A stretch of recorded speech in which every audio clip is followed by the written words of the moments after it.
So I've been in kind of a train mood lately, and so I wanted to pick a train movie to watch. And I landed on Unstoppable, a 2010 action thriller. It's another film released by 20th Century Fox and was Tony Scott's last film before his unfortunate passing in 2012. So, what's this movie about? It's basically The Runaway. The Runaway is basically a British and more kid-friendly version of Unstoppable.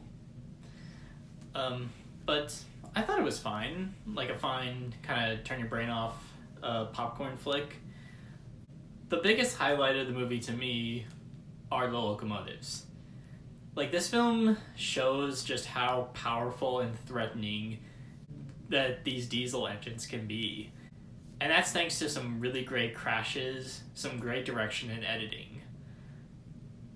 And, like, these crashes also just look so cool. Like, this was back then when people made these great choices to, like, do these on camera. Like, we're just seeing, like that train crashing into the boxcar. It's all there. Like, it's real. Yeah, I love it. I love the locomotives here in the movie. I also love that Tony Scott look of the movie. Like, it was like another thing we saw in one of his other films, Man on Fire, and it's handled really well here. Like, there's some really great lighting, fantastic contrast. Denzel Washington and Chris Pine were really, really good in here. I feel like they're the only performances that I feel are, like, really memorable. Everyone else was fine. But, you know, fuck TJ Miller. I think one of my issues I do have with the movie is that there really isn't much character going on. Like, yes, these characters do have their own personal struggles, and they do mention them, but it's kind of like in passing.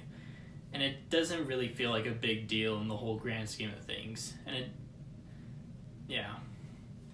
And also, like, while I do love the Tony Scott direction, I do think he could have just dialed 2% of it, like, in terms of all the quick cuts going on. But other than that, this is like a kind of a nice movie.